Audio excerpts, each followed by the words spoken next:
এই বন্ধুরা কেমন আছেন সবাই? আশা করি অনেক ভালো আছেন। বন্ধুরা আপনাদেরকে জানাচ্ছি আমার পক্ষ থেকে ঈদের শুভেচ্ছা, ঈদ মুবারক।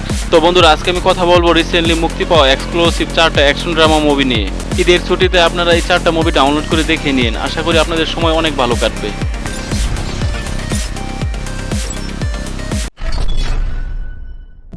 দ্য রেকিং ক্রু এই মুভির ভিতরে দেখবেন ডেভ বাতিস্তা আর জেসন মামোয়ার অসাধারণ একটি অ্যাকশন কমেডি কম্বিনেশন।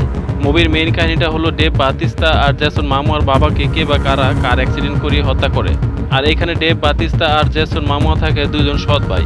তো সৎ ভাই হওয়ার কারণে তাদের ভিতরে ওইরকম কোনো বন্ডিং থাকে না, তাদের ভিতরে ভালো সম্পর্ক থাকে না। এদিকে ডেভ বাতিস্তা থাকে একজন নেভি অফিসার আর তার সৎ ভাই জেসন মামোয়া থাকে একজন সাসপেন্ডেড পুলিশ অফিসার। তো বুঝতেই পারছেন তারা দুজনই থাকে স্কিলফুল ট্রেনিং প্রাপ্ত অফিসার। তাই তারা দুই ভাই একসাথে হয়ে একে অপরকে হেল্প করে তাদের বাবার হত্যাকারীকে খোঁজা শুরু করে।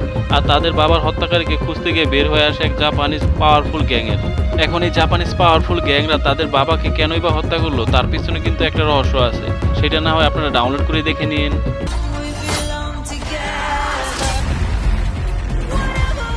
I guarantee you'll end up poking a bear that doesn't want to be poked. Take my word for it when I tell you that I'm the bear.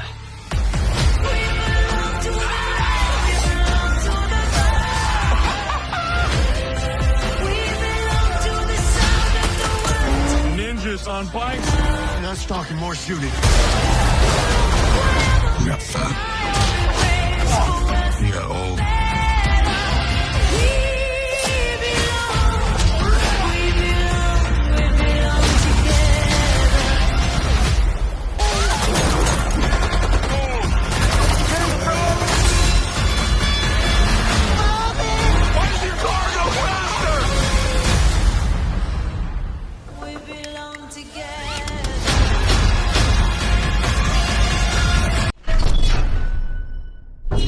Road house Jake জিলেনহালের অসাধারণ একটা action thriller movie.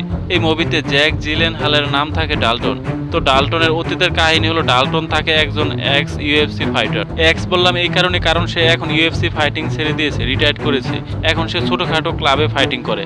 তো একদিন রাতে Frenkie নামের একটা মেয়ে ডাল্টনকে একটা জবের অফার করে। আর সেই জবটা হলো ফ্র্যাঙ্কি নামের মেয়েটার ফ্লোরিডা একটা ক্লাব আছে, আর সেই ক্লাবের ভিতরে কিছু এলাকার গুন্ডাফান্ডা এসে ভাঙচুর করে আর সেই ক্লাবটা দখল করার চেষ্টা করতেছে। আর সেই ক্লাবের নামই থাকে রোড হাউস। এখন ফ্লোরিডার একটা গ্যাং সেই রোড হাউসকে ভেঙে তারা রিসোর্ট বানানোর চিন্তা ভাবনা করে। এখন ফ্র্যাঙ্কি চায় একজন বাউন্সার, মানে একজন বক্সার যে কিনা সেই ক্লাবকে সে দেখাশোনা করতে পারবে।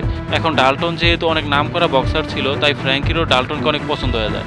তাই ফ্র্যাঙ্কি ডাল্টনকে একটা জবের অফার করে। আর সেই জবটাই হলো তার রোড হাউস ক্লাবে গিয়ে গুন্ডাদেরকে সাহায্য করে রোড হাউসকে টিকিয়ে রাখা। কিন্তু ডাল্টন রোড হাউসে যাওয়ার পরে ডাল্টনের ব্যাকগ্রাউন্ড সম্পর্কে ফ্লোরিডার গ্যাংরা জেনে যায়।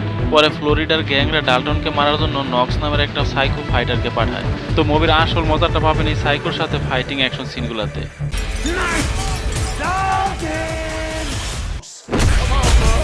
Don't threaten me. Tell me to get out of town.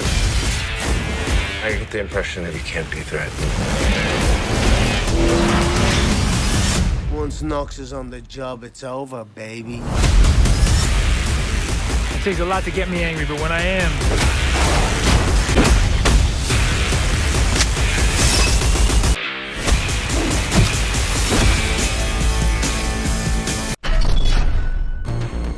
Extraction 2 Chris হেমসওয়ার্থকে না চিনে এমন লোক খুবই কম খুঁজে পাওয়া যাবে, সবাই তাকে থর নামে চিনে। এই মুভিতে ক্রিসকে আপনারা দেখতে পাবেন টাইলার নামে।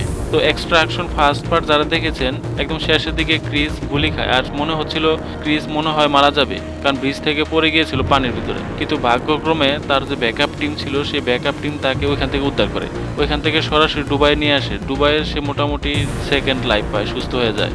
এরপর অ্যালকট নামের একটা লোক একটা মিশন নিয়ে আসে, আর সেই মিশনটা পাঠিয়েছে টাইলারের এক্স ওয়াইফ। কারণ টাইলারের ওয়াইফ জানতো এই কাজটা শুধু টাইলারই করতে পারবে, কারণ মিশনটা অনেক কঠিন ছিল।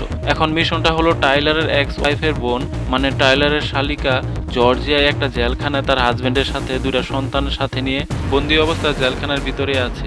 টাইলারের এক্স ওয়াইফ চাচ্ছে সেই জর্জিয়া জেলখানা থেকে তার শালিকাকে বাচ্চা সহ উদ্ধার করে নিয়ে আসতে।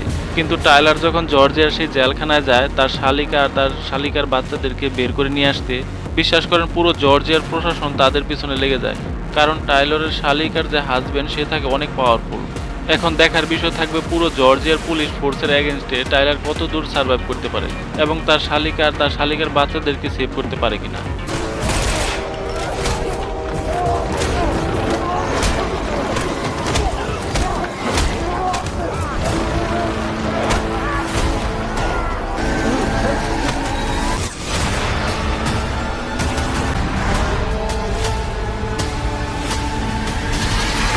Getting you out of here, okay?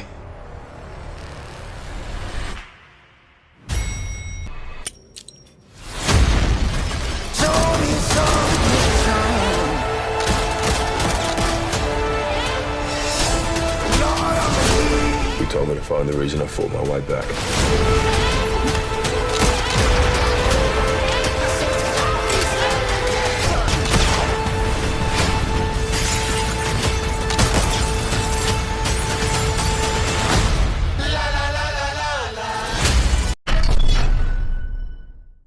Bullet train Brad পিটের অসাধারণ একটা অ্যাকশন কমেডি ড্রামা মুভি এটা।